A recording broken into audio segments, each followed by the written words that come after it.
से पुनर्तीर्थये ससवसिद्धे विशुद्धसभावे समनीयनानदं चरित तव वीर्यायानि ते सौवे समहं प्रत्येकमेव प्रत्येकं वन्दामि वर्तन्ते अर्हन्ते मानुषे किच्चा अर्हन्ताणं सिद्धाणं तरणमो गणराम् अर्चामयवर्गाणं सावुणं चेव सर्वेसिं ते सिं विशुद्धदंसन् ज्ञानपहाणः समं समासेच उपसंपयामि सम्मं जत्तोरिवाण संपत्ति। जय बोलो कलिकाल सर्वज्ञ आचार्य कुंद कुंद देव की जय। जय बोलो अध्यात्म मूर्ति अमृतचंद्र आचार्य देव की जय। जय बोलो जयसेन आचार्य देव की जय। जय बोलो चारक चक्रवर्ती आचार्य शांति सागर जी महाराज की जय। जय बोलो प्रातः स्मरणीय गुरुदेव समंत भद्र मुनि महाराज की जय। जय बोलो आचार्य प्रवर एक सुंदर सागर जी महाराज की जय। जय बोलो मम दीक्षा गुरु वात्सल्य सिंधु आचार्य श्वेत सागर जी महाराज की जय। जय बोलो परम पूज्य श्वेत सागर जी महाराज की जय। जय बोलो आरिका अजयमती महाराज की।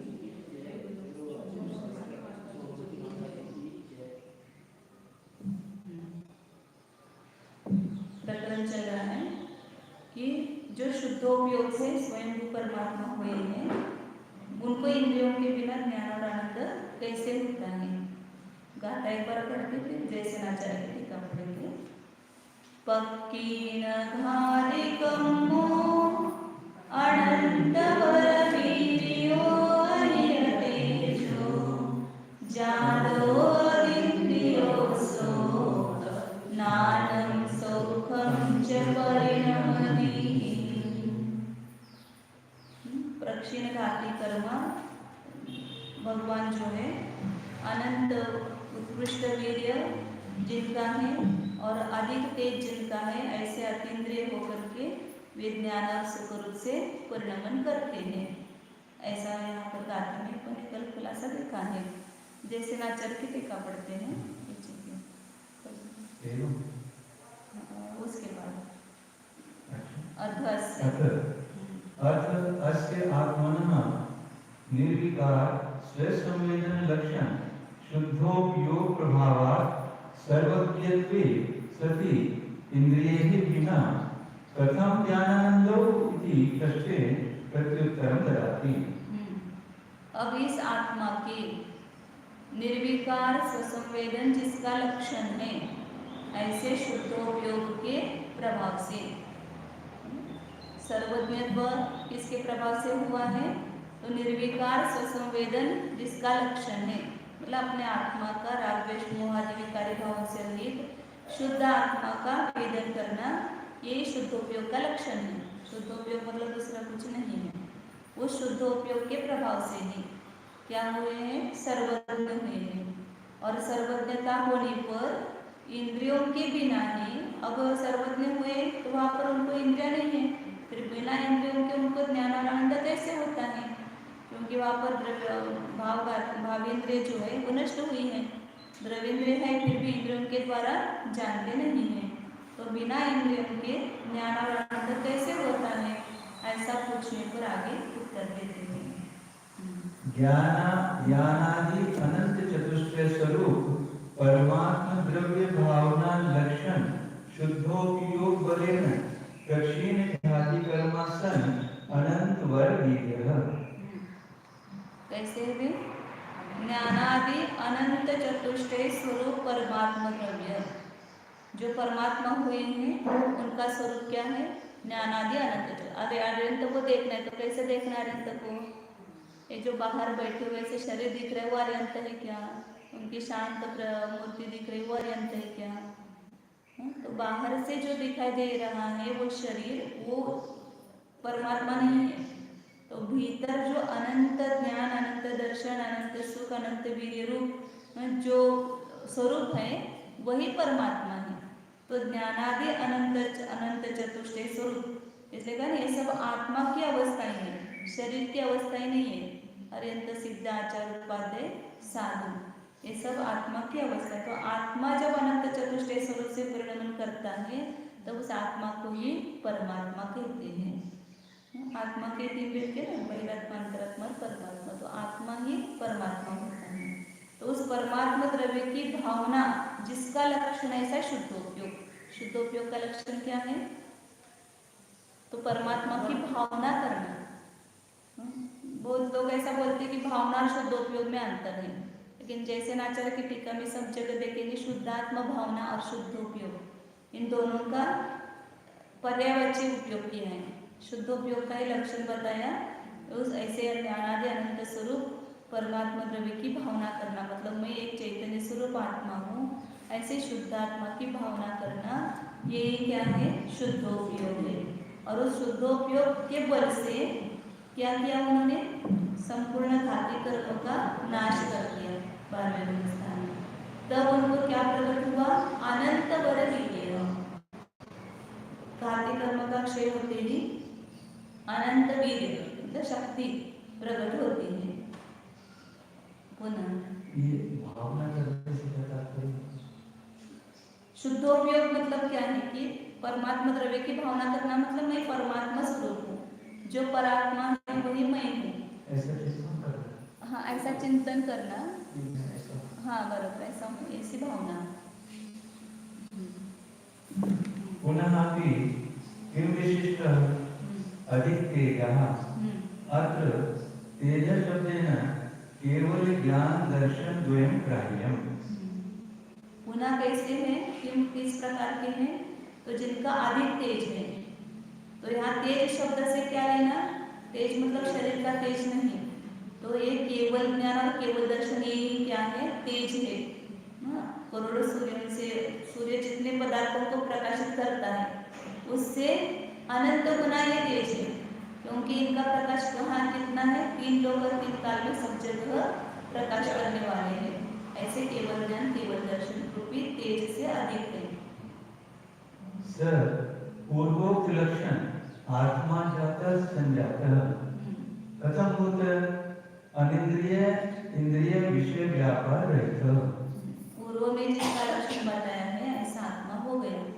कैसा हो गया? वह अनिंद्रिय हो गया। अनिंद्रिय मतलब इंद्रिय विषय व्यापार से रहित हो गया, क्योंकि अब इंद्रिया बाहर दिखाई दे रही है। द्रव्येंद्रिया हम जैसे दिखते ना, अनंत परमात्मा कैसे हम जैसे, मतलब उनका तो रूप सौंदर्य विलक्षण होता है, लेकिन हमारे जैसे आँख कान नाक सब कुछ दिखाई देता है, फिर भी वे कैसे हो गए हैं?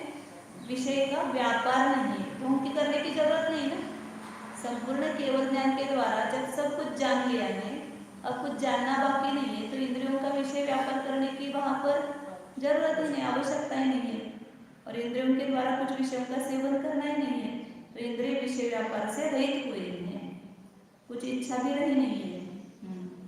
अनिंद्रिय सन किं करोति केवल ज्ञानम अनंत सौख्यम से परिणमति इति। और इंद्रिय रहित होकर के करते क्या है? इंद्रिय नहीं है तो व्यापार बंद हो गया, तो जानना बंद हो गया क्या? इंद्रियों का व्यापार बंद हो गया तो सुख बंद हो गया क्या उनका? इसलिए कहते कि नहीं, केवल ज्ञान और अनंत सौख्य रूप से परिणमन करते हैं। कौन? परमात्मा। तथा ही अनेन व्याख्यानेन किमुक्तं भवति आत्मा तावत् निश्चयेन अनंत ज्ञान सुख स्वभाव अपि व्यवहारेण संसार अवस्थायां कर्म प्रच्छादित ज्ञान सुख सन पश्चात इंद्रिय आधारेण किमपि अल्प ज्ञानम सुखम च परिणमति। इस व्याख्यान के द्वारा इस गाथा के द्वारा आचार्य ने क्या बताया, उसका तात्पर्य क्या है, इसका भाव क्या है, वो बता रहे भावार्थ रूप से कि आत्मा वास्तव में कैसा है। ये आत्मा मतलब सभी आत्मा है। मोबाइल कुणाचा बंद करा। आत्मा वास्तव में निश्चय से अनंत ज्ञान सुख स्वभाव है। अनंत ज्ञान और अनंत सुख जिसका स्वभाव है, ऐसा है। ये सभी आत्माओं की बात कर रहे हैं, परमात्मा की नहीं। स्वभाव से ऐसा है, अनंत ज्ञान और अनंत सुख स्वभाव है। फिर भी व्यवहार से क्या हो गया है, पर्याय दिखने की अपेक्षा से संसार अवस्था में कर्म प्रच्छादित ज्ञान सुख सन, कर्म से आच्छादित हो गए ऐसे ज्ञान और सुख रूप होकर अनंत ज्ञान और अनंत सुख की हमारी संपत्ति होती हुए भी वो संपत्ति हमें नहीं मिल रही है। क्यों? क्योंकि उससे कर्म से आच्छादित हो गई है। उसमें आता है ना एक बहुत सूत्र में, आत्म ज्योतिर्निधिरनवधिर द्रष्टुरानंद हेतु कर्म क्षोणी पटल पीतो यो नवाप्य परेशान। आत्म ज्योति कैसी है? निधि, अनवधि, अमर्यादित, ऐसी यह आत्म ज्योति है। लेकिन वो क्या हो गई है? कर्म क्षोणी पटल पीतो, कर्म रूपी पृथ्वी के नीचे दब गई है। कर्म का आवरण हो गया है। तो इस कर्म के नीचे इतना अनंत सुख होते हुए भी क्यों नहीं व्यक्त हो रहा है संसार अवस्था में, ज्ञान क्यों नहीं व्यक्त हो रहा है? तो एक कर्म रूपी पृथ्वी के नीचे, जैसे धन नीचे गाड़ते हैं, ऊपर जमीन होती है तो दिखता नहीं कि इधर अंदर इतनी नदी भरी हुई है। पुराने काल की रचना है ना, पुराने काल में ऐसी निधि रखी जाती थी, कहीं पर भी पेड़ के नीचे, कहीं जंगल में, खेत में, या आंगन में, कहीं पर भी नीचे जमीन के नीचे गाड़ करके वो निधि रखते थे। इसलिए ऐसा लिखा है कि कर्म रूपी पृथ्वी रूपी पटल से नीचे दब गई है, इसलिए वो दिखाई नहीं दे रहे। लेकिन जब वो निधि दिखाई देती है तो कैसे? दृष्ट और आनंद हेतु, देखने वाले को आनंद का कारण। समझो आपके आंगन के नीचे ऐसा रत्न का हंडा बोलते हमारे यहाँ, क्या बोलते हैं, रत्न का भरा हुआ घड़ा, घड़ा निकल जाए, निकलता है अभी भी किसी के घर जब बनाते हैं। हमने वहाँ देखा अपने हमारे बहुत निप्पाणी वगैरह में वो थे, तो घर बनाने लगे तो ऐसे नीचे नीचे निकले। हमारे जो थे वहाँ पर, तो उनके घर के नीचे भी सब बोलते थे कितने हंडे, 7 हंडे है धन भरा हुआ। पहले बैंक नहीं थी तो वही बैंक थी उनकी। इसलिए आचार्य ने ऐसा कहा कि ये आत्मरूपी निधि है, यहाँ पर देखते ही वो आनंद का कारण है, लेकिन वो कर्म रूपी पृथ्वी के नीचे दब गई है। ऐसे हाँ, आत्मा अनंत ज्ञान सुख स्वभाव होते हुए भी दर दर भी मांग रहा है, थोड़ा सा ज्ञान दे दो, थोड़ा सुख दे दो। क्या भीख मांगने की जरूरत है? अपने पास इतना है, वो ज्ञान नहीं है, अज्ञान है, इसलिए वो भीख मांगता है। और ये कर्म से ढक गया है, इसलिए दिखाई नहीं दे रहा है। तो ऐसा होता हुआ पश्चात क्या करता है? इंद्रिय आधारेण, इंद्रियों के आधार से वास्तव में अनंत ज्ञान सुख स्वभाव होते हुए, तरह से बताया था वो बच्चा करोड़ों की संपत्ति होती हुई भी 500 रुपए में संतुष्ट हो रहा है। ऐसे हमारा भी अनंत धन होते हुए, अनंत ज्ञान अनंत सुख धन होते हुए भी एक कर्म ने उसको आच्छादित कर दिया है। इसलिए इंद्रियों के आधार से क्या करता है? थोड़ा सा जो अभी हमारा ज्ञान है वो केवल ज्ञान की अपेक्षा कितना है? अनंतवा अनंतवा अनंतवा भाग, अनंत अनंतवा भाग। समझो कि ऐसा अल्प ज्ञान और अल्प सुख रूप से परिणमन करता है। इतना सब हो देते हैं। यदा यदा पुनः निर्विकल्प स्वसंवृत्ति बलेन कर्म अभावः भवति तदा क्षयोक्षम अभावात् इंद्रियाणि न सन्ति स्वकीय अतीन्द्रिय ज्ञानं सुखम च अनुभवति। परंतु जब संसार अवस्था में ऐसा है अभी, लेकिन जब निर्विकल्प स्वसंवृत्ति मतलब ही शुद्ध हो गया, मतलब ही परमात्मा भावना, निर्विकल्प रागादि विकल्प सहित अपने आत्मा के अनुभूति के बल से कर्म का अभाव होता है। स्वसंवृत्ति का अर्थ आत्मानुभूति, उसके बल से कर्म का अभाव होता है। तब क्षयोक्षम अभावात्, उस समय शौचम का ही अभाव हो गया, कर्म का अभाव हो गया। कर्म है तो शौचम है, क्योंकि सब कर्म की अवस्थाएं हैं, उपशम शैक शौचम वगैरह। तो कर्म ही नहीं तो शौचम का भी अभाव हो गया। इसलिए शौचम का अभाव होने से इंद्रियाणि न संति, ये बोले कि भाव इंद्रिय नहीं है, भले द्रव्येंद्रिय दिखाई दे रहे क्योंकि नाम कर्म का उदय है अभी, इसलिए द्रव्येंद्रिय है, लेकिन भावेंद्रियों का क्या हो गया है, अभाव हो गया है। इसलिए इंद्रियाणि न संति, इंद्रिया नहीं है। स्वकीय अतीन्द्रिय ज्ञानम सुखम च अनुभूति, जब इंद्रिया नहीं है तब स्वकीय अपना अपना जो अतीन्द्रिय ज्ञान है, मतलब इंद्रियों के बिना भी ज्ञानी आत्मा का स्वभाव है, इसलिए बिना इंद्रियों का अभाव होने पर भी अपने अतीन्द्रिय ज्ञान और अतीन्द्रिय सुख का अनुभव करता है। कौन? केवली भगवान। ततः स्थितम् इंद्रिय अभावे अपि स्वकीय अनंत ज्ञानं सुखं च अनुभवति। आप है ना मन में उच्चारण करके जो आचार्य के सामने पढ़ना, मन में बोलना। ततः स्थितम् इंद्रिय अभावे अपि, इंद्रियों का अभाव होने पर भी स्वकीय अनंत ज्ञानम सुखम च अनुभवति। इंद्रिय नहीं तो फिर सुख गायब हो गए क्या? हम इंद्रिय विषय वाले लोगों को इंद्रियों के बिना आनंद आता नहीं है, इंद्रियों से ही लगता है कि सुख मिलेगा। इंद्रियों के विषयों का सेवन किए बिना कैसे सुख मिलता है? इसलिए आचार्य कहते हैं कि इंद्रियों का अभाव होने पर भी उनके सुख का अभाव नहीं हुआ, वे अपने अनंत ज्ञान रूप से परिणमित हो रहे, अनंत सुख स्वरूप से परिणमित हो रहे। उल्टा ज्यादा ज्ञान होगा ज्यादा सुख मिलेगा। यहाँ तो बंधन था, लेकिन वहां पर निर्बंध हो गए। कभी ज्ञान के लिए भी कुछ बंधन नहीं है और सुख के लिए भी कुछ बंधन नहीं, यथेच्छ जितना चाहिए उतना सुख अनुभव, ऐसे अनंत सुख का अनुभव करते हैं।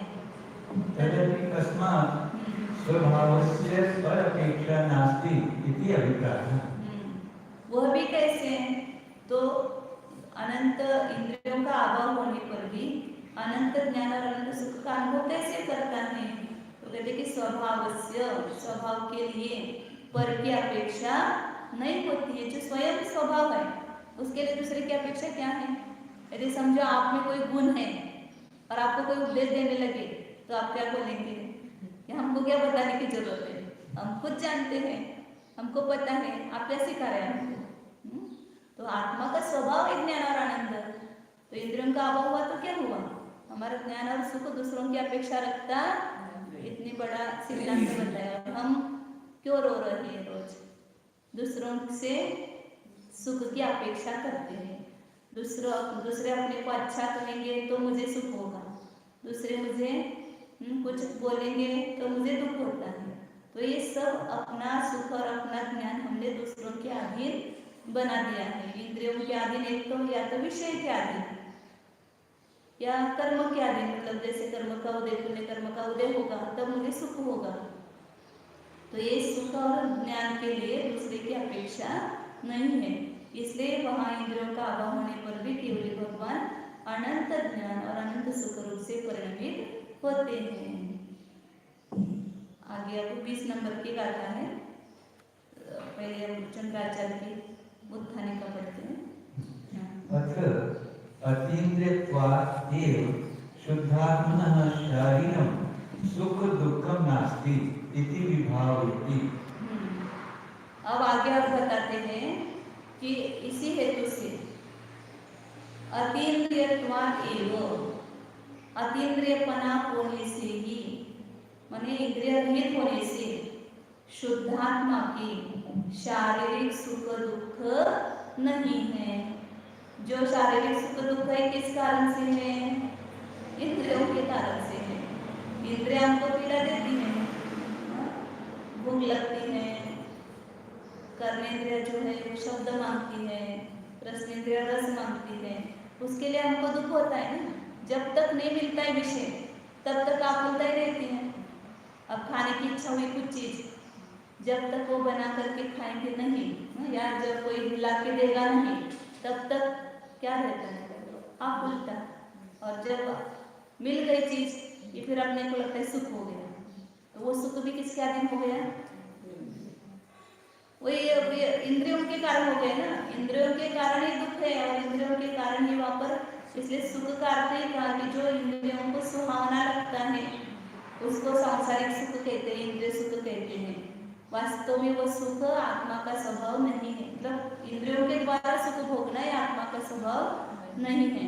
इसलिए अब इंद्रिय ही नहीं है कि जो ज्ञान और सुख में रुकावट डालती थी, तो उस इंद्रियों का अभाव होने से ही वो हेतु है अतीन्द्रियत्वादेव।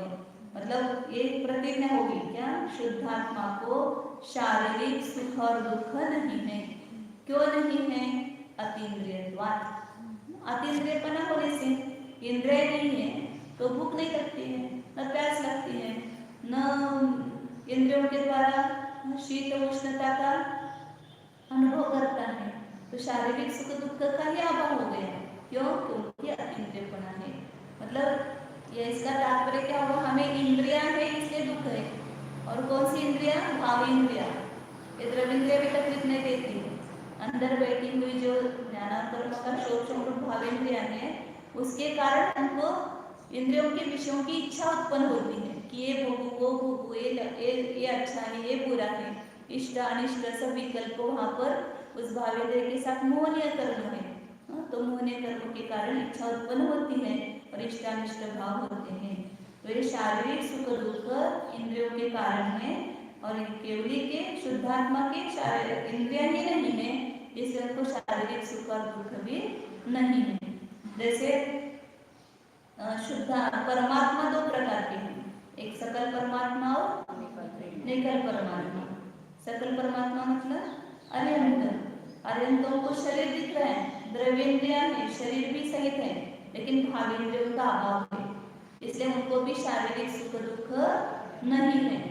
भूख प्यास इत्यादि की बाधा उनको नहीं है, तो उनको शारीरिक सुख दुख नहीं है, ना कोई शरीर में रोग उत्पन्न होता है, जो 18 दोष बताए जिससे रहित है ना अरिहंत भगवान, इसलिए वे कैसे हैं? सुख दुख रहित है। और सिद्ध है, उनको शरीर ही नहीं है, शरीर निकल परमात्मा को है सिद्ध, शरीर रहित हो गए हैं, उनको तो शरीर नहीं, द्रव्येंद्रिया नहीं, भावेंद्रिया नहीं, तो शारीरिक सुख दुख का वहां पर प्रश्न ही नहीं होता है। लेकिन केवली भगवान के भी भले बाहर से शरीर दिखाई दे रहा हो, लेकिन शारीरिक सुख दुख नहीं है, ये बताना है यहाँ पर। तो अब इसको ही इति विभावयति, इसकी विभावना करते मतलब विशेष रूप से उसको उसका विचार करते हैं। सुखम वा गुण दुःखम, सुखम वा गुण दुःखम, केवल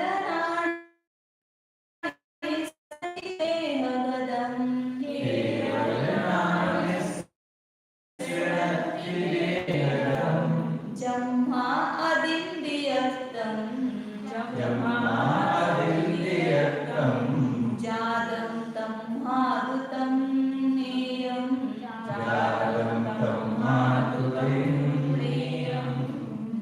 सुखं वा गुण दुःखं केवलनाणयस्य न किमेन गतं, जन्मा अदिन्द्रियत्तं जातं तं मारुतं नेयम्।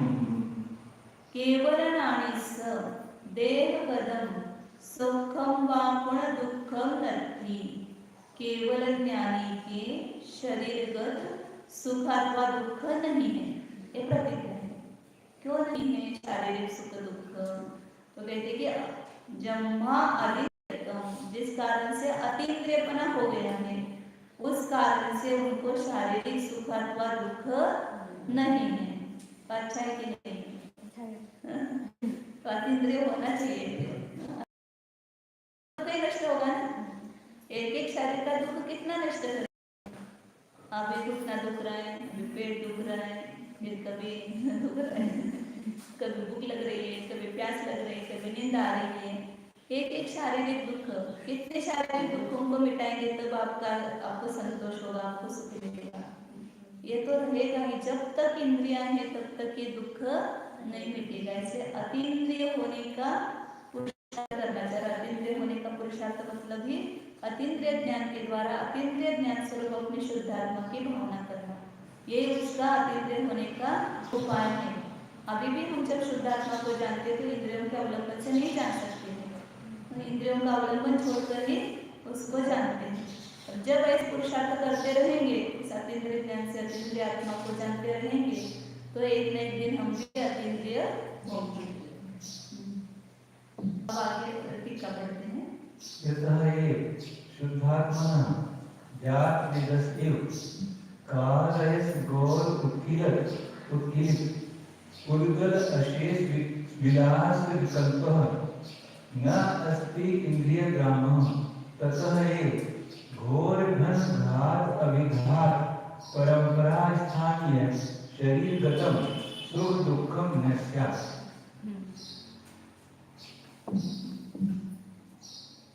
क्या कहते देखो, यतः एव शुद्धात्मना, जिस यतः मतलब जिस कारण से शुद्ध आत्मा के जात वेद से एव कालायस गोलोत्फुल्लित पुद्गल अशेष विलास कल्पः, ये दृष्टांत है। ये इंद्रिय ग्राम, इधर मुख्य वाक्य क्या लगाएंगे कि जिस कारण से शुद्ध आत्मा के इंद्रिय ग्राम नहीं है। इंद्रियों का क्या बताया, ग्राम, 5 इंद्रिय, एक इंद्रियों का गांव बसा हुआ है ना, और उस इंद्रियों के गांव में हम फंस गए हैं। अब वो जैसा हमसे काम करवाते हैं वैसा हम काम करते हैं। क्यों? क्योंकि उनके गांव में फंस गए हैं। जिसके गांव में जाएंगे वहाँ जैसी नीति होगी, जैसा व्यवहार होगा, वैसा सब निभाना पड़ता है। क्योंकि उस गांव में जाने के बाद हम उसके मेहमान बन गए, तो उसके बंदी हो गए, तो वैसा जैसा वैसा निभाओ। तो इंद्रियों में हम फंस गए हैं, इसलिए इंद्रिय अपने को तकलीफ दे रहे थे। इंद्रियों की संगति ये सुसंगति नहीं है, इंद्रियों की संगति ये कुसंगति है। जब तक इंद्रियों के साथ रहेंगे तब तक ये इंद्रिय अपने को तकलीफ दिए बिना नहीं रहेंगे। जब कुसंगति में रहते हैं तो बार बार क्या होती है, तकलीफ ही होती है ना। आनंद होता है क्या, वहाँ पर सुख मिलता है क्या? बार बार कष्ट ही कष्ट होते हैं। तो उसी प्रकार हम इंद्रियों के अधीन हो गए तो वहाँ पर अपने को सुख नहीं मिलेगा, दुख ही मिलेगा। तो उसके लिए आचार्य दृष्टांत दे रहे हैं। जात वेद मतलब अग्नि। जब अग्नि किसकी संगति में फंसती है, कालायस गोलोत्फुल्लित पुद्गल अशेष विलास कल्पः। कालायस मतलब होता है लोहा, और गोल मतलब गोला, उसका लोहे का पिंड। उत्कुलित मतलब तप्त, लोहे तपे हुए लोहे के गोले से के साथ मिल जाता है। मतलब जब लोहे को कुछ करना होता है, पसरना होता है, उसको कुछ उससे कुछ बनाना होता है, तो उसको गर्म करना पड़ता है। फिर गर्म करने के बाद जैसा चाहिए वैसा घाव से, घाव को क्या बोलते हैं, घन से घन के घाव दे करके उसका वो आकार दिया जाता है, उसको फैलाया जाता है। तो अग्नि ने क्या किसकी संगति की, उस लोहे के गोले की संगति की, तो उसको घन के घाव सहन करने पड़ते हैं।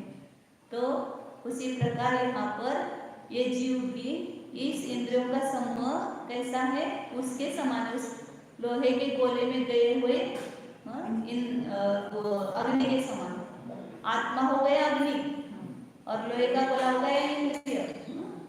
तो आत्मा जब उस इंद्रियों की संगति करता है तो उसको घाव सहने पड़ते हैं। तो हमें भी क्यों घाव सहने पड़ रहे इंद्रियों के, क्योंकि हमने इंद्रियों की संगति की है। इसलिए आत्मा सुख दुख उठाती है, शारीरिक सुख दुख उसके कारण से। देखो कि आप दिन भर 5 इंद्रियों के दास बने हुए हैं, हमेशा इंद्रियां अपने को ऑर्डर छोड़ती रहती हैं। ठंडी हवा चाहिए, फिर तुरंत आप पंखा दबा देते हो। फिर कुछ प्यास लगती है, फिर रसनेंद्र बोलती पानी दे दो थोड़ा, तो उसके लिए पानी देते हैं, लेकिन वो रसनेंद्र फिर चुप नहीं बैठती है। ऐसा सादा फीका पानी थोड़े पीते हैं, उसमें कोई शरबत बना करके दे दो, शक्कर डालो, थोड़ा नींबू डालो, थोड़ा इलायची डालो, और कुछ जो भी डाल सकते हो टेस्ट आने के लिए। सब रसनेंद्र मांगती है। सबके घरों में तो पहले से बॉटल रहती है, ऑरेंज बेरीज क्या क्या क्या क्या रहता है, सब फ्रिज में से निकाला और पानी में डाला और पिया। तो ये कौन मांग रहे हैं, रसनेंद्र। तो उसके कारण हम दुखी है ना। सब करने में कितना टाइम जाता है, फटाफट पानी लेते पीते तो इतना टाइम नहीं लगता। हाँ? और फिर घ्राणेंद्रिय को कोई वास आती है तो घ्राणेंद्रिय तुरंत कहती कि नहीं दुर्गंध आ रही है, कुछ सुगंध हो, तुरंत से अत्तर मार दिया या धूप बत्ती को किया। मतलब ये 5 इंद्रियों की ऑर्डर पूरी करते करते हमारा दिन निकल जाता है। फिर स्पर्श इंद्रिय बोलती थोड़ा बहुत दर्द हो रहा है, थोड़ा गादी पर लेट जाओ, तो गादी पर लेट जाते हैं, सब मानती है उसके ऑर्डर को, और इसलिए दुखी है। लेकिन हमें ये पता नहीं चल रहा है कि किस कारण हम दुखी है। उस इंद्रियों के अधीन होने के कारण ये दुख है, सब शारीरिक सुख दुख। तो इसलिए आचार्य कहते हैं कि कैसा है इंद्रिय ग्राम, उस अग्नि के समान है। आत्मा मतलब उस तपे हुए लोहे के कोयले की संगति जिसने की है, ऐसे अग्नि के समान यह आत्मा भी उस इंद्रियों के समूह के कारण दुख भोगता है। लेकिन शुद्धात्मा के वो इंद्रिय ग्राम ही नहीं है, इंद्रियों का समूह ही उन्होंने छोड़ दिया, अपने गांव में बस गया वो, अब इंद्रियों के गांव में नहीं है। फिर उनको क्या तकलीफ होगी, इंद्रिया क्या तकलीफ देगी। अब आपके गांव में ही हम नहीं है तो आपके मानने की क्या जरूरत है। हम तो अपने स्वाधीन हो गए, अपने पास मेरे पास अनंत ज्ञान अनंत सुख है, उसका हम वेदन कर रहे हैं, उस इंद्रियों की दासता नहीं है। तो इसलिए शुद्धात्मा की इंद्रिय ग्राम नहीं है, इसलिए ही घोर घणघात अभिघात परंपरा स्थानीय शरीर गुतम सुख दुखम। इंद्रियों की संगति करने से क्या होता है, घोर घन के घात के अभिघात के परंपरा स्थानीय शारीरिक सुख और दुख है, और वो उनको नहीं है क्योंकि उन्होंने इंद्रियों की संगति नहीं की। देखो कितना छोटा बच्चा भी होता है, उसकी तरफ भी देखो कि कितने इंद्रियों के अधीन रहता है। वो छोटा बच्चा है, आप उसको कुछ भी थोड़ा सा चखाते हैं, फिर मच मच करके खाता है। वो कुछ कड़वे वस्तु डाल दो उसके मुंह में, तुरंत वो थूक देता है। आपने देखा है सब, मतलब वो भी टेस्ट जानता है, मतलब वो भी इंद्रियों के अधीन है। वो बहुत रोता है तो आप क्या करते हो, संगीत लगा देते हो उसको बहलाने के लिए, तुरंत चुप बैठ जाता है। मतलब क्यों चुप बैठ गया, वो भी इंद्रिय विषय चाहता है। फिर उसको ऐसे नीचे इस पर सुलाओ जमीन पर, रोने लगता है। फिर उसको गद्दी पर सुलाओ, यो चुप हो जाता है। या उसके पाले में झुलाओ या माँ की गोदी में सो जाता है तो फिर वो चुप हो जाता है। मतलब उसने भी किसमें सुख माना है, मतलब उस छोटे बच्चे में भी इंद्रियों की कितनी विषयाधीनता है। आप उसका देखते जाओ थोड़ा सा तो समझ में आएगा कि वह जीव कितना इंद्रियों के अधीन हुआ है, और इस इंद्रियों के अधीन होकर के ये शारीरिक सुख दुख भोगता है। जब इंद्रियों का अभाव ही हो जाएगा तो ये शारीरिक सुख दुख नहीं रहेगा। तो इसलिए शुद्धात्मा के शारीरिक सुख दुख नहीं है। इसकी टीका पढ़ के जैसे नाचार्य की, इस गाथा की टीका अमृतचंद्राचार्य की 2 ही लाइन की है, और जैसे नाचार्य की टीका बहुत बड़ी। जैसे नाचार्य की ये विशेषता है, उन्होंने अमृतचंद्राचार्य की टीका होते हुए भी कोई अपने से बुद्धिमान या बड़ा व्यक्ति कुछ लिखता है तो उसके ऊपर अपने को लिखने की हिम्मत नहीं होती है। लेकिन जैसे नाचार्य ने हिम्मत दिखाई है लिखने की। अमृतचंद्राचार्य की इतनी सुंदर और प्रौढ़ टीका होते हुए भी जैसे नाचार्य उस पर लिखने चला, क्योंकि उनको कुछ विषयों का स्पष्टीकरण करना था, आगम और अध्यात्म का सुमेल करना था, और जो प्रौढ़ भाषा में लिखा है तो सामान्य जनता उसको नहीं पढ़ पाती है। इसलिए सामान्य हम जैसे लोगों को तत्व परोसने के लिए उन्होंने सरल भाषा में टीका लिखी है। तो इन्होंने यहाँ पर संपूर्ण जो केवली को के ऊपर वर्णवाद करते हैं, गौलाहार वगैरह मानते हैं, उस सब का खंडन इसमें किया है।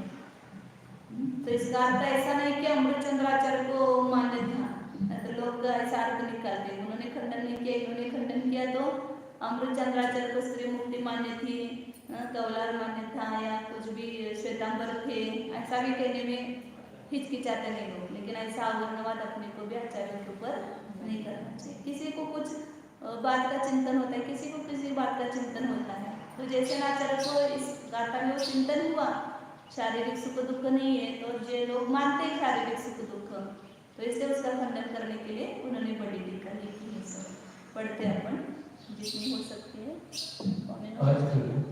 अतीन्द्रियत्वात् केवलेन शरीर आधारभूतं भोजनादि सुखं क्षुधादि दुःखं च न अस्ति इति विचारयति। सुखं वा पुनः दुःखं वा केवल ज्ञानेन नास्ति। तालिका में क्या कहते हैं? अतीन्द्रियत्वात् एव, अतीन्द्रियपना होने से ही केवली के शरीर के आधार से होने वाला कौन सा सुख है? भोजनादि सुखम, भोजन किया तो सुख मिला, और क्षुधादि दुखम, जब तक भूख की पीड़ा है तब तक दुख है, 11 बजे तक दुख, फिर भोजन करते तो सुख हो जाता है। एक आसन नहीं, अब सुबह भी नहीं कुछ लेना है, दुख हो रहा है कि नहीं? नहीं हो रहा है। जिन्होंने नियम लिया है उनको दुख नहीं होता है, क्योंकि उनको वो इच्छा ही नहीं रहती है, और रोज लेना है, उस समय लेना नहीं मिल गया तो जिस दिन नियम लो तो उस दिन दुख नहीं होता है, क्योंकि हमने संयम धारण किया, इंद्रियों को अपने अधीन किया है, इससे वो दुख उत्पन्न नहीं होता है।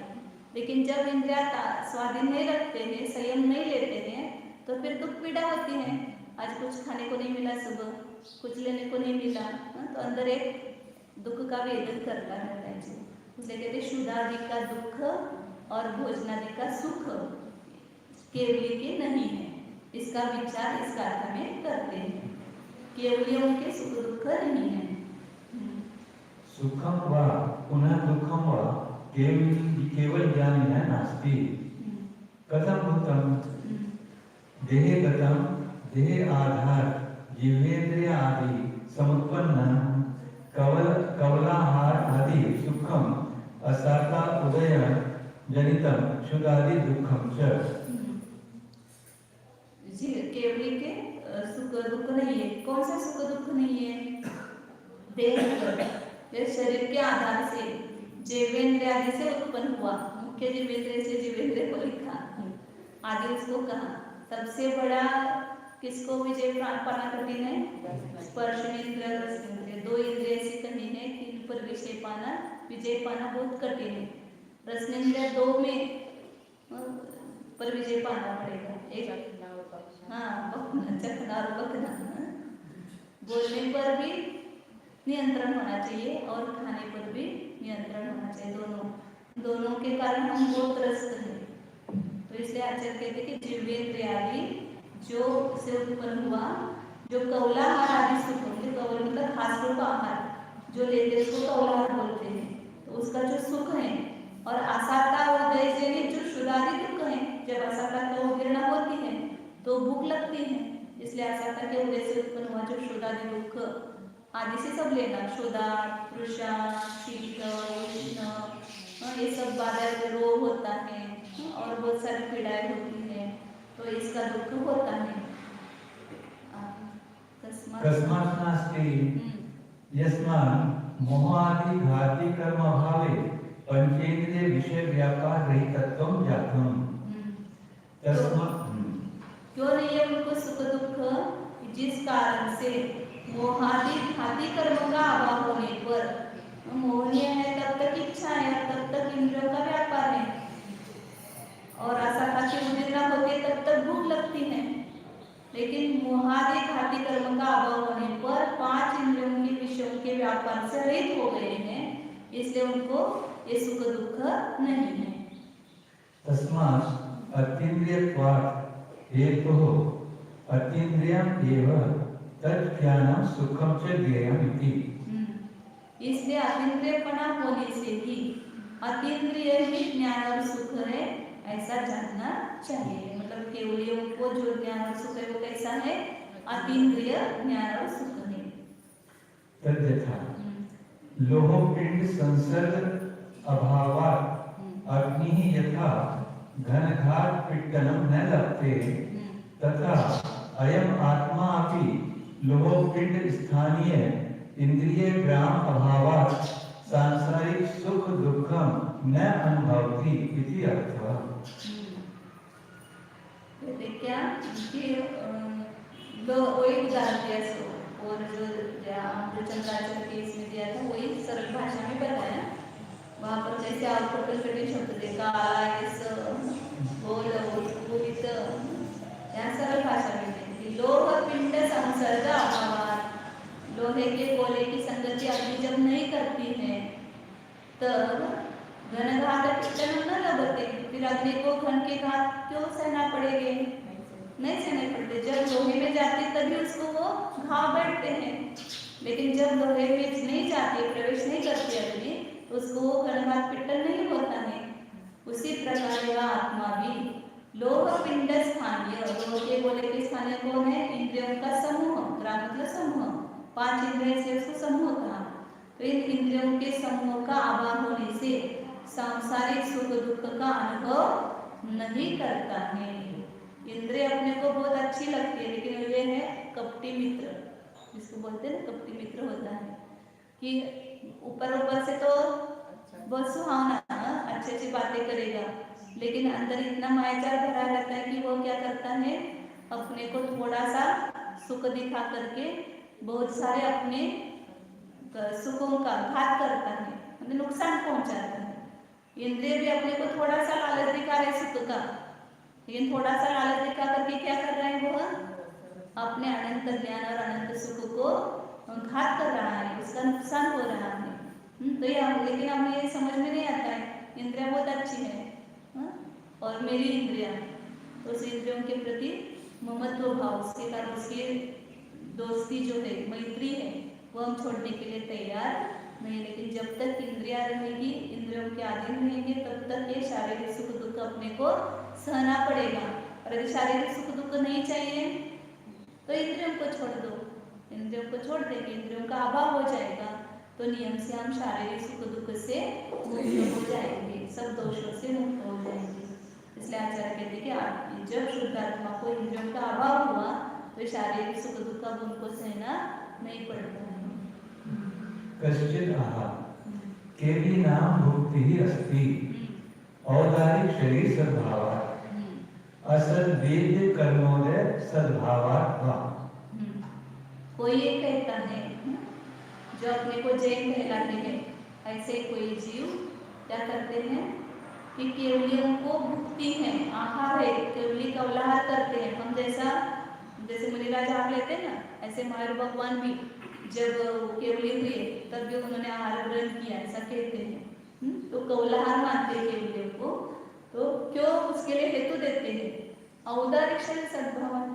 सभी के पास युक्ति होती है, तर्क होते हैं, लेकिन वो तर्क सही होना चाहिए। औदारिक शरीर का सद्भाव होने से, जैसा हमारा शरीर आहार पर चलता है, केवली का भी शरीर दिख रहा है, पूर्व कोटि काल तक वो स्थित रहता है, तो बिना आहार के कैसे रहेगा? औदारिक शरीर उसके आहार चाहिए, इसलिए हम जैसा आहार करते वैसा केवली भी आहार करते हैं, ऐसा मानते हैं। और दूसरा हेतु दिया क्या, असद वेद्य कर्मोदय सद्भावत्वा। दूसरा असाता वेद्य कर्म का उदय है अभी केवली, इसलिए तत्वा सूत्र में परिचय बताते समय पता है वहां पर जो वेदनीय के उदय से उत्पन्न होने वाले परिचय केवली के भी बताए, लेकिन वो तो केवल उदय मात्र बताए हैं, वास्तव में वहां पर ये कार्य नहीं है, व्यक्त कार्य नहीं है वहां पर उस वेदनीय कर्म का। ये और वेदनीय कर्म की उदीर्णा नहीं है ऊपर के स्थान में, उदय भले ही ये जो परिचय बताए, लेकिन उदीर्णा जब तक नहीं होगी तब तक उसका भूख नहीं लगती है, आहार संज्ञा उत्पन्न नहीं होती है। इसलिए केवल उनको असाता वेदनीय कर्म का भले उदय हो, लेकिन वो युक्ति दे रहा है। एक औदारिक शरीर का सद्भाव है तो शरीर आहार के बिना नहीं टिकता है, ये पहली युक्ति उसकी। और दूसरा है तो क्या दिया, असाता वेदनीय कर्म का उनको उदय है, 14 गुण संत का असाता कर्म का उदय है, इसलिए केवली आहार करते हैं। और उसके लिए दृष्टांत है, हम अस्मद आदिवत, जैसे हम शरीर में असाता वेदनीय कर्म का उदय है और औदारिक शरीर है, तो हमें भूख लगती है और हम आहार करते हैं, ऐसे केवली भी आहार करते हैं, मतलब अपने जैसे ही केवली को मानता है। तो ये उनके पूर्व पक्ष है, उसका उत्तर दे रहे आचार्य आगे। परिहारम आह तद्भगवतः शरीरम औदारिकम न भवति किंतु परमोदायकम। अब उसका परिहार करते हैं कि पहला हेतु दिया था ना, औदारिक शरीर का सद्भाव होने से केवल उनको भोजन है, केवल भोजन करते हैं। तो आचार्य कहते हैं उनको शरीर है बराबर है, कौन सा शरीर है? परम औदारिक शरीर है। औदारिक शरीर और परम औदारिक शरीर में अंतर है ना। औदारिक शरीर आहार पर टिकता है, लेकिन परम औदारिक शरीर को अपने आप ऐसे परमाणु ग्रहण होते हैं, वो आगे बता रहे हैं कि परम औदारिक शरीर तथा उत्तम शुद्ध स्फटिक संकाशम तेजो तेजो मूर्तिमयं जायते क्षीणदोषस्य सत्यधातु विवर्जितम्। हाँ, उसका अर्थ बताते एक ही है ना श्लोक। शुद्ध स्फटिक संकाशम, परम औदारिक शरीर कैसा है? शुद्ध स्फटिक के समान, संकाश मतलब समान है, मतलब प्योर है, उसमें कोई हड्डी मांस रक्त सप्त धातु रहित हो गया है, इसलिए शुद्ध स्फटिक के समान है आर पर। और तेजो मूर्तिमयं वपु, कैसे है वो वपु शरीर? तेजो मूर्ति में तेज है उसका, उस शरीर का। हम इतना खाना खाते हैं, बादाम ये ते और इतना ऊपर से लगाते हैं तो भी इतना तेज नहीं है, लेकिन केवल भगवान का आहार न करते हुए भी और ऊपर से कुछ नहीं लगाते हुए शरीर को, उनका शरीर अत्यंत तेजोमय है। जायते, उसमें अपन स्तुतियों में उसका वर्णन सुनते हैं ना, कितना तेज है भगवान का। भक्तामरम प्रणतमौलि मणिप्रभाना उद्योतकम, उनके जो चरण की जो किरणें निकलती हैं उनके नखों की, वो उनके मुकुटों को प्रकाशित कर रहे हैं। मुकुट है रत्न के और उसको भी ये प्रकाशित कर रहे हैं, इतना तेज रहता है, ये बता रहे हैं। ऐसे सब उसका वर्णन देखते हैं अपन, तो केवल ये शरीर कैसा है? परम औदारिक शरीर है, वो तेजो मूर्तिमय होता है। जायते क्षीण दोष, जिसने दोष का नाश कर दिया है, ऐसे केवली का सप्त धातु विवर्जितम, सप्त धातु से रहित हो गया है, इसलिए सप्त धातु ही नहीं है। ये सब खाना किसके लिए? सप्त धातु बनते हैं ना इससे, सप्त धातु से शरीर टिकता है। अब सप्त धातु ही नहीं है तो खाने की जरूरत क्या है वहाँ पर? ये परम औदारिक शरीर के लिए अपने आप को ऐसे परमाणु को ग्रहण करता है, ये शरीर टिकाए रहता है। आगे भी बताएंगे उसका। यह उत्तम असद वेद योग्य सद्भावात् तत्र परिहारम् आह। यथा गृह्यादि बीजं जल सहकारी कारण सहितम् अंकुरादि कार्यं जनयति, तथा एव असद वेद कर्म मोहनीय सहकारी कारण सहितम् क्षुधादि कार्यं उत्पादयति। कहते क्या दूसरा हेतु दिया था ना, पहले हेतु का खंडन किया कि औदारिक शरीर होते हुए भी उनका शरीर परम औदारिक है और वह सप्त धातु रहित है, इसलिए उसको आहार की जरूरत नहीं है। दूसरा हेतु उसने क्या दिया था? शरीर को भोजन है, उसके लिए आसाता कर्म का उदय है उनको, तो बताया कि उनको आसाता कर्म का उदय का सद्भाव होने से भोजन ऐसा जो कहा था उसका परिहार करते हैं कि जिस प्रकार गृह्यादि बीजम, मतलब चावल आदि जो साले धान्य होता है ना, बीज मतलब तांदूल बोलते हैं उसको, उस वो बीज जल सहकारी कारण सहितम अंकुरादि कार्य जनयति। ऐसे यहाँ पर चावल रखे हैं, अंकुर उत्पन्न होते हैं क्या? इससे तो अंकुर उत्पन्न नहीं होते हैं। वो गृह्यादि बीज जब हम जमीन में बोते हैं और उस पानी वगैरह डालते हैं तो उस जलादि सहकारी कारण होने पर वे अंकुरादि कार्य को उत्पन्न करते हैं। खाली बीज जो है वो अंकुरादि कार्य को उत्पन्न नहीं करता है, उसके लिए सहकारी कारण की आवश्यकता होती है। उसी प्रकार आसाता वेदने कर्म है खाली, इसलिए क्षुधादि कार्य उत्पन्न नहीं होते हैं। उसके लिए कौन चाहिए? मोहनीय सहकारी कारण सहित। जब आसाता वेदना मोहनीय के सहकारी कारण सहित होता है तभी वह क्षुधादि कार्य को उत्पन्न करता है। खाली आसाता वेदनीय क्षुधादि पीड़ा को उत्पन्न करने में समर्थ नहीं है। क्षुधा मतलब भूख आदि जो इच्छा है उत्पन्न होने के लिए मोहनीय कर्म सहकारी कारण है। कस्मात् मोहस्य बलेन घातयते जीवम् इति वचनात्। हाँ, ये आपने कैसे जाना? ये आगम अर्थ बोलते हैं इसको। आगम का उन्होंने ये दिया, पुरावा दिया, प्रमाण दिया कि मोह के बल से जीव घाता चाहता है, ऐसा आगम का वचन है। केवल वेदनीय कर्म जीव को पीड़ा देने में समर्थ नहीं है।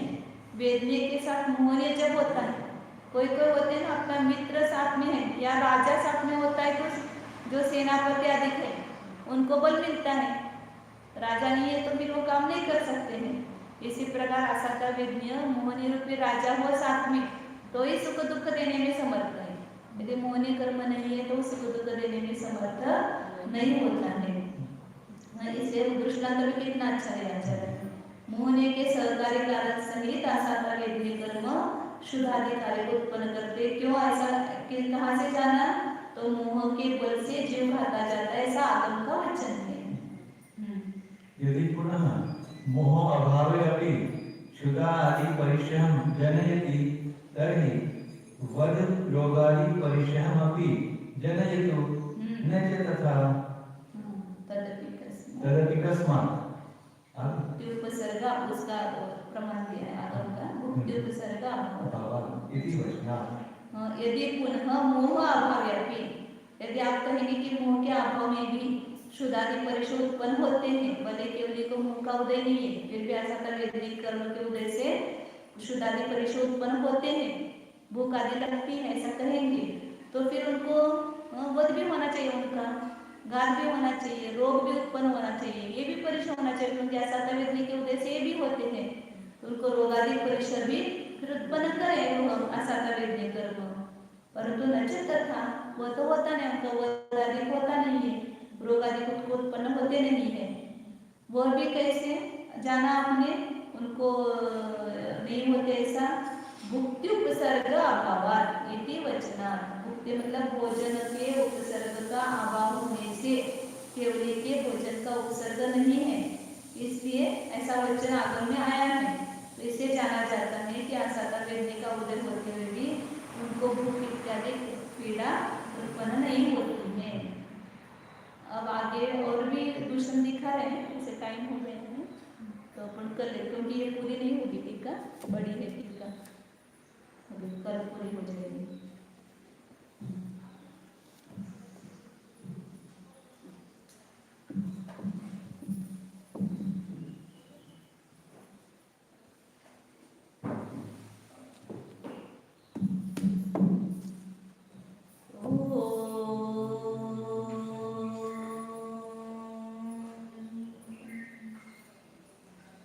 जानिए यह मैं शुद्ध चैतन्य जीव हूँ,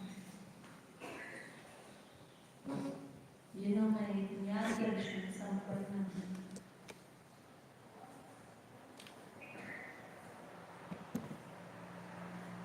देखिए भीतर देखिए, इंद्रियों से रहित अतीन्द्रिय स्वरूप में आत्मा विद्यमान है। इस अतीन्द्रिय आत्मा की इंद्रिय विद्या नहीं है, बाहर की तरफ इंद्रिय भी नहीं है और भावी क्रिया भी नहीं है। नहीं, सहज ज्ञान, सहज सुख स्वरूप, ज्ञान और सुख मेरा स्वभाव ही है।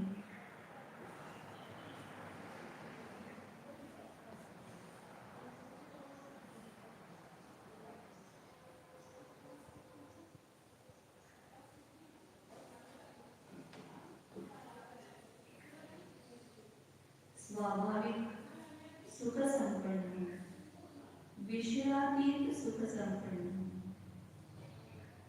इंद्रिय सुख से रहित, मेरे संपूर्ण प्रदेशों में अनंत सुख भरा हुआ है।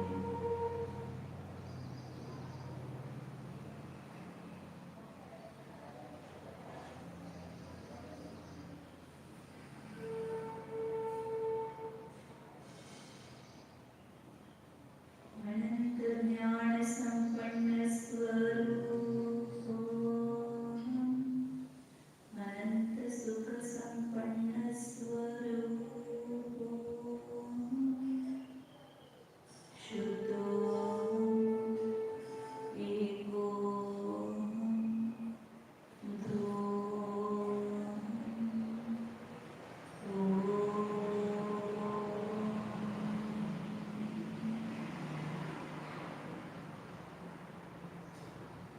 विस्तार